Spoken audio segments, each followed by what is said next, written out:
it's so pretty, it's so strong, it's so powerful. It is it's Nightwish.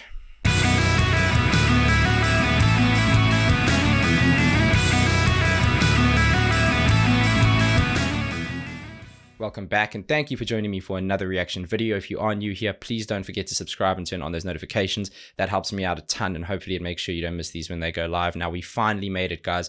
We're at the last track of the first CD from the Nightwish Human Nature album. It's been such a special journey. Special is an understatement. It's been remarkable. I've loved how they've taken us on this mix of emotions and all these different new sounds they've developed. The vocal efforts and the composition of this album is enormous, and I'm loving every second of it. Trust me when I tell you that the Nightwish journey is far from over, and I'll give you more of my thoughts on that at the end of the song. But I did want to say this is the first time I've actively pursued listening to a brand new album from start to finish. I'm one of those listeners that I'll kind of only do that when I'm more familiar with a bunch of songs that have kind of come my way. I let music come to me in the past, and that's why I started this channel, so I can start seeking out new music and force myself to get a little uncomfortable. I think that's how you grow as a human being in all aspects of your life, and music is no different. I'm super excited about this epic name, epic album, and I can't wait to get stuck in. Nightwish, Endlessness, official lyric video. Let's see what you got.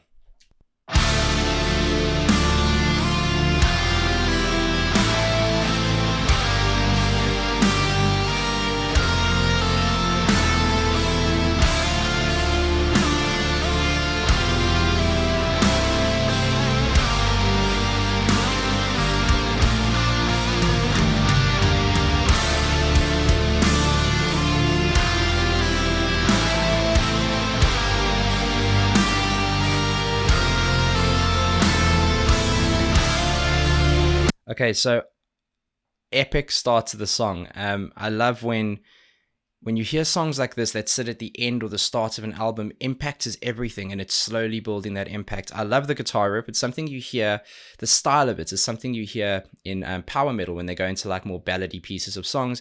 But what I like that they've done here is they didn't take away all the other instrumentation. You can hear the emphasis really clearly, really powerfully with the drumming. It's on the snare and the secondary kick sound, and you've got that hi-hat keeping the melody the whole way, and the tempo, but you can definitely hear the accents of the snare and the kick enforcing certain parts of that guitar lead piece, and it's awesome. It's one of those things where if it wasn't there, we probably wouldn't have known any better, but I'm so glad it is, and it just sounds really powerful, really epic, and it's 7 minutes, so this is going to build, and I'm assuming it's going to build for a large part of that.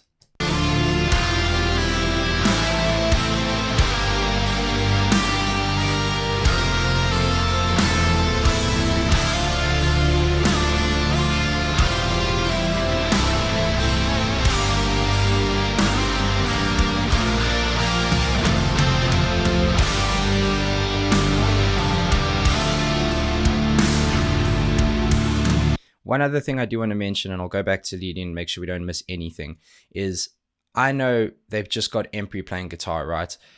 But there is a secondary guitar layer to this. There are chords ringing out to emphasize the progression change while the lead work is happening.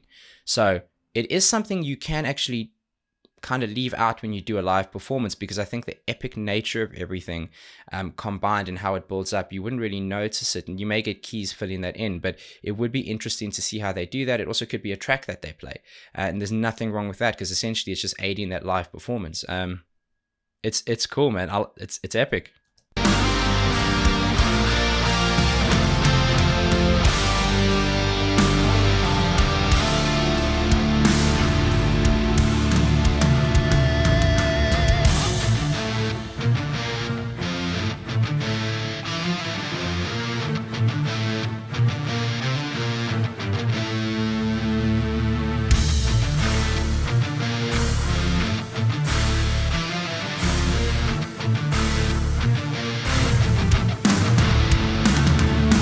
Okay, wow. So I expected it to build, and I guess a minute of build up in this song is significant. I didn't know it was going to change so quickly and become a little bit more pacey. I love the guitar riffs in this so far. I've mentioned before that I think the guitar has somewhat taken a backseat purposefully in certain songs to allow the vocal melody to kick in or allow a particular sound to be generated. But here it's taking front and center. It's in the spotlight, and I love it. As a guitarist, there's nothing better to me. I think it's really special. I love this guitar riff they've gone into. And the thing that makes it cool isn't just the riff he's playing, but it's that palm muting piece that he's doing and then opening up certain notes. And the reason that works is because the keys are echoing that behind it. So what you're hearing, with keys, you can't palm mute. You can have different kinds of pressure, which allows the volume or intensity of that note to be different, but you're still going to hear it. So those keys being open, if you will, with the guitar being somewhat closed at part and then opening up, it's like they keep joining up, and there's this little like relationship between the two instruments that's really cool. I want to go back again because it's the last one. We gotta.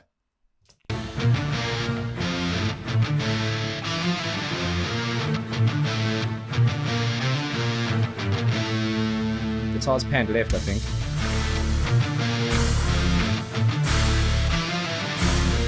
Bass working really hard with the hi-hats. I am the one you call the thief universe. Thankless, crowded hearse. I am the haven by an unseen stream. I'll sing the dawning with you now that you have a voice, a right amongst the carrion kind. Okay, so I've said this pretty much, I think, just about on every track. They introduce a melody, they show you something, they make you familiar with it, and then they ingrain something else, or it becomes something bigger in the song. And quite often bands do that in the beginning. The cut and paste method is we'll do something in the beginning and then that'll be the musical underlay for the chorus. No, not this, because this is Nightwish. They introduce those little pieces just before moments where they become bigger. They don't just show you one thing and then leave it for somewhere down the line. They instantly change and evolve. And I keep speaking about how you never know, or you feel like there's no more room for more instrumentation, and then it's there and you're like, thank God it's there because it sounds awesome. This is another instance because they introduced that piece I spoke about, the new guitar riff. The singing's now on top of that, kind of singing along with it. And I love what the bass is doing to echo because it's got a lovely drive on it. It's just all great. I'll sing the dawning with you now that you have a voice, a right amongst the carrion kind.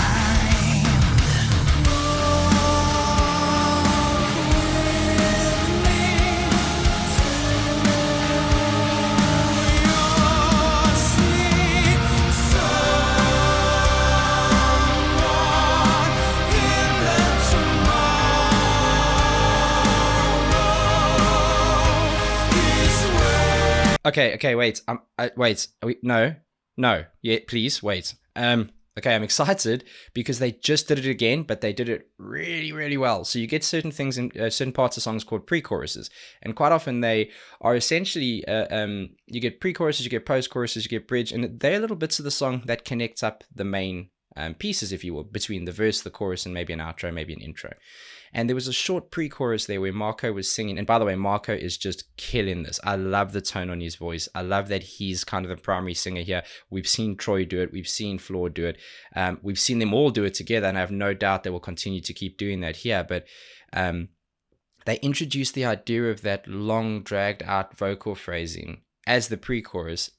And I thought that was going to change when it went into the next part. Now, I don't really know which part we're in. It sounds to me like we're heading into a chorus.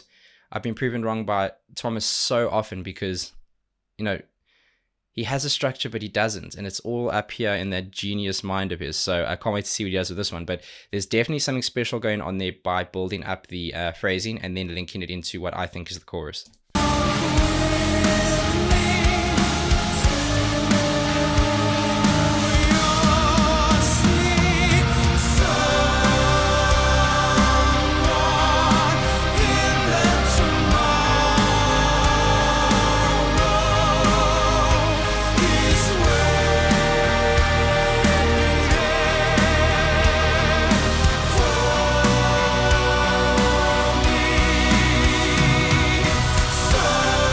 Okay. I like this a lot. I like this space. That's not a pun. That's not meant to be a joke or play on the background kind of imagery.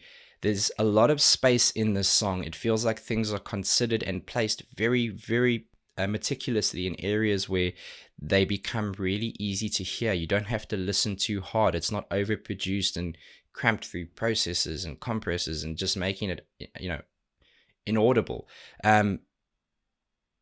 I like what the keys are doing here because there is a layer of backdrop and backing, but there is a piece of lead work that's quite soft and sitting in a delicate space right at the top on top of the mix. And you'll see me move around a lot. That's just me trying to latch onto stuff. It's a method I've used and to try and figure out what's going on behind what the primary sound is. I can hear other vocal layering as well, but I can't get exactly what it is.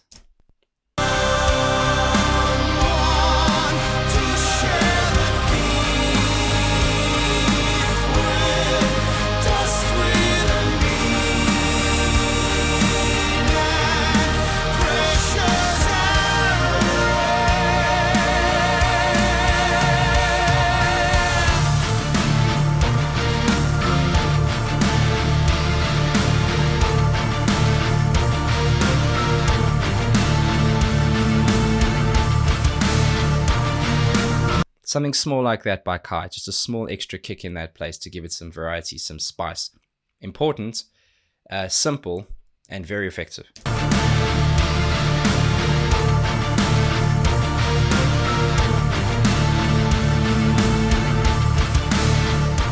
It's beautiful.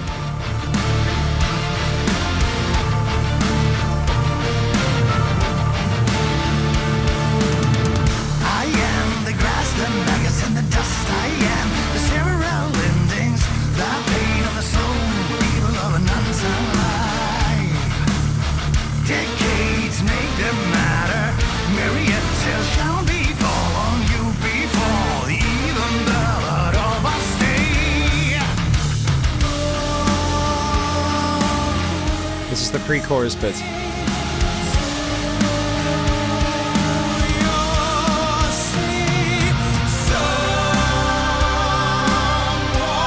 Oh, I could hear the extra vocal layers coming in there hard. I love this. Oh, I love this.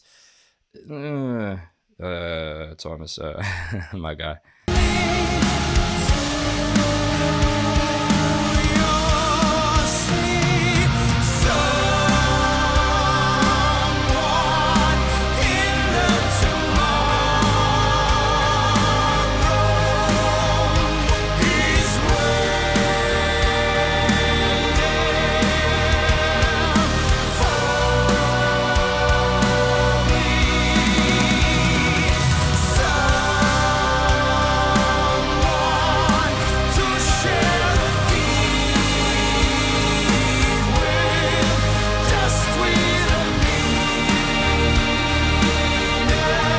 There. Okay, so I'm pretty sure that's Floor coming through a lot stronger.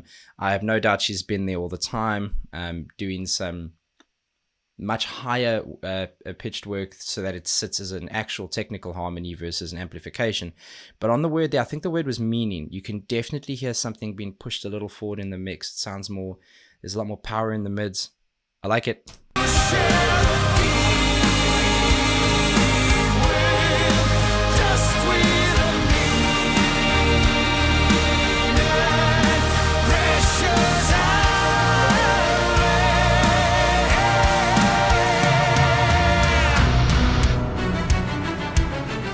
No, I'm not ready. I did think they were going to change into something else. But I don't want to say this. I'm happy they're changing into a different part of the song, but I could have listened to this first half-ish all day. It's so pretty, it's so strong, it's so powerful. It is it's Nightwish.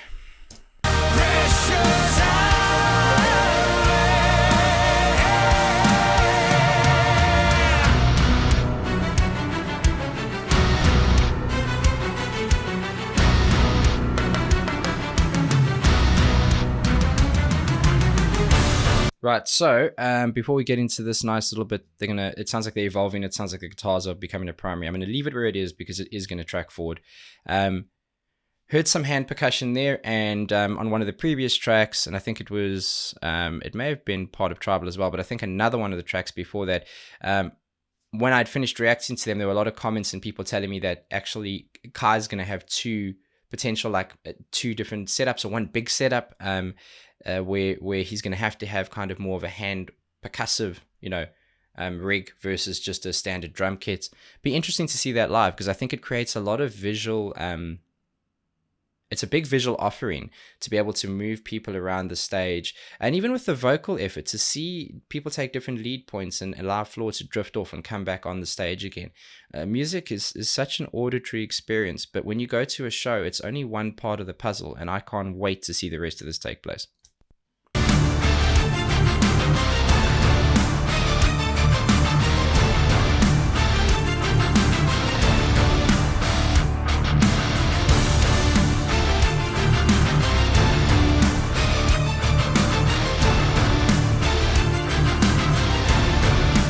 There on those dun dun, those hits that you've got, you can hear that there's a standard drum kit playing, but it definitely sounds like it's either an extra tom, like a low tom, the bigger one, that's tuned down a bit, or maybe it's a different kind of percussion added on top, but it sounds much deeper. It sounds like the skin's much looser. It creates that heavier feel to it.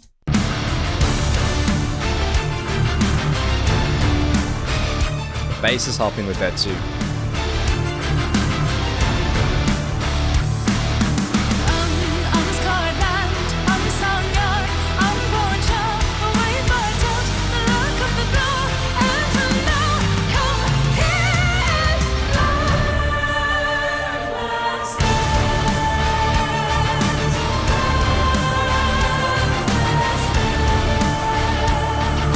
I love that Floor came in and had kind of, took the reins, if you will. It's like they're passing the vocal baton between each other, and it's just awesome. It's like a vocal relay, and it's just awesome to watch. And her just climbing and climbing and climbing. Whenever a singer does that, there's a part of your brain that goes, oh no, because it just seems impossible. We know she's going to do it. We know she's going to smash it out the park. And to be honest with you, I had a lot of fear in certain songs around the live elements. As good as Floor is, there's a part of me, and all of them, Floor, Troy, Marco, all the vocals, I know how good they are.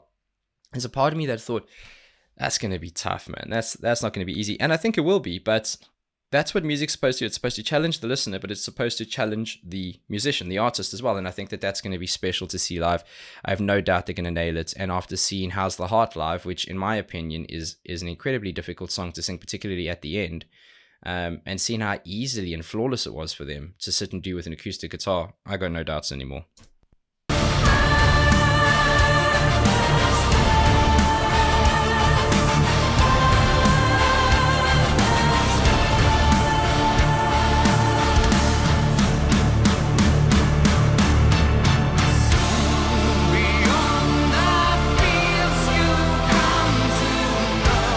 Much more balanced vocal.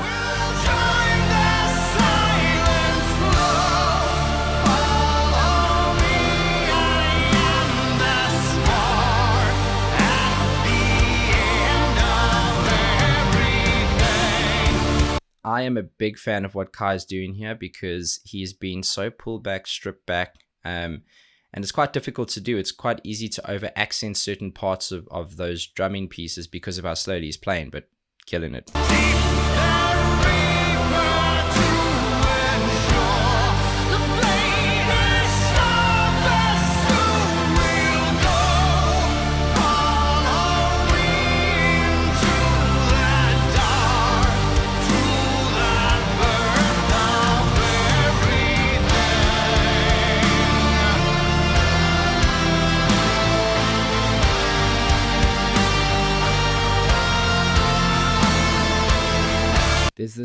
There's this choir hovering piece that's sitting on top. It's like a synthy choir piece mix. It's probably both. It's beautiful. It's haunting, and it just accompanies this so well, because this piece that you're hearing now, this lead work that then became the vocal phrasing of the pre-chorus, which then became the chorus, which is now forming part of what looks to be heading towards an outro. It's special. It's very, very special, and it's powerful, and it makes you feel. Just the music alone makes you feel, and that hovering piece on top is the prettiest part.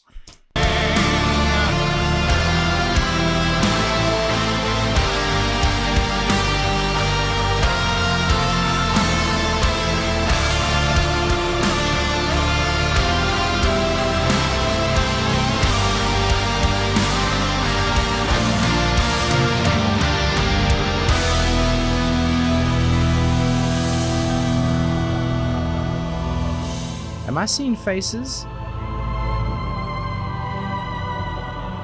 I'm seeing faces in some of these like waves and clouds and things. And what? Yeah. Yeah, it's not just me, right?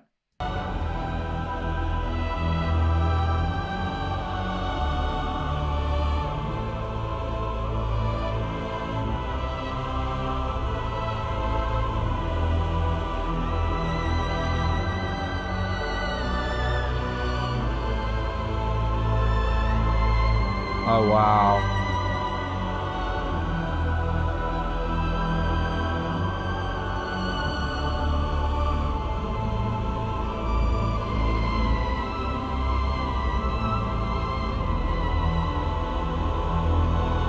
Listen to the drone.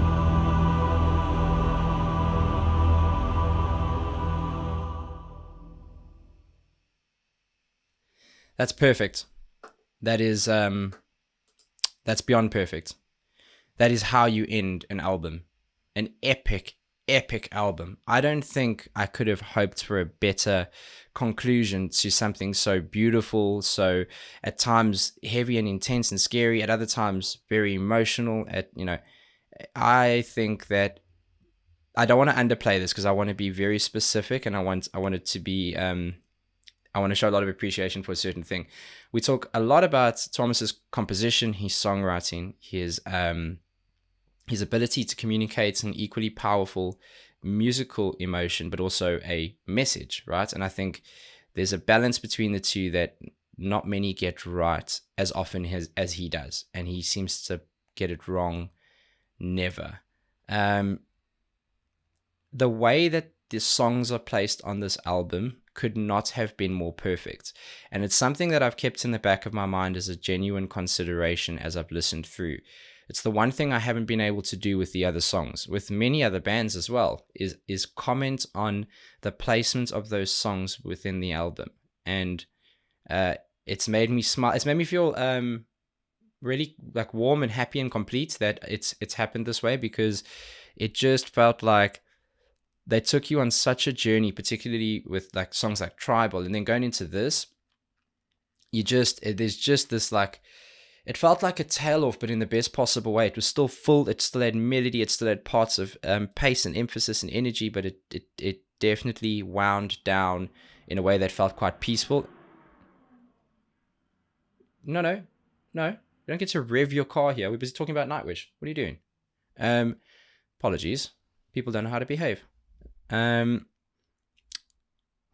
a genuinely massive fan of that album, and if you said to me go back and pick favorites, well, the answer is I'm not going to, because I don't think I need to. I think it's just all there for us to consume as and where we want. I will have difficulty, I'll tell you this, I will have difficulty listening to one song without wanting to listen to the next.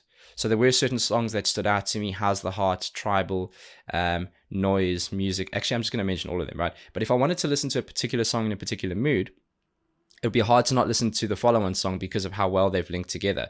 And that's why I didn't want to break this journey up when I started. And that's why every single week we've made sure and committed to going through it. So it's been a wonderful experience. It honestly has. It's been remarkable, to say the least. And if you're talking about, passionate fans, Nightwish have some of the most passionate fans around. And one place that I can guarantee you'll be able to share more of that love and get even more learnings around their music and the band and people who have direct links is on Discord server called the Night Dreamers Reactor Side, and the link for that server will be in this description. If you want to hang out with Tank and I as well, we've got our own server. That link is here too. We'd love to interact with you guys.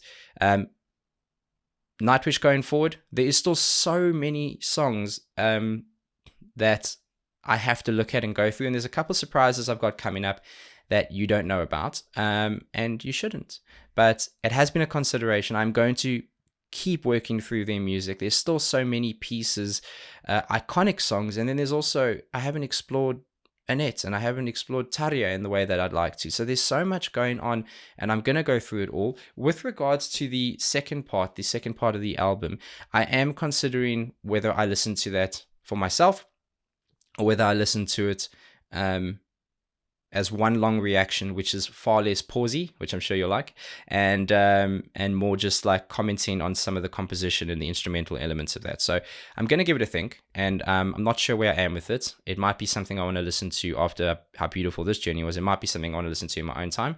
But I will let you know, and we will continue with Nightwish Saturday because I want to. And I'm grateful for you guys. Thank you so much for taking this journey with me. Now we start a brand new journey, and I hope that you'll keep with me and keep following, keep commenting. Let me know if I'm missing something. Let me know if I'm getting something right. Be honest, be nice, because I want to create a community that's helpful and positive. The world's an awful place sometimes, and I want to create a really positive energy that can hopefully ripple out into every other area of the life. So when you're commenting, be considerate, be nice, but be honest, and let's have some nice debates and discuss one of the greatest bands alive, why don't we? Thank you so much for that. Until the next one, please be safe, be nice to each other, and have a damn good day.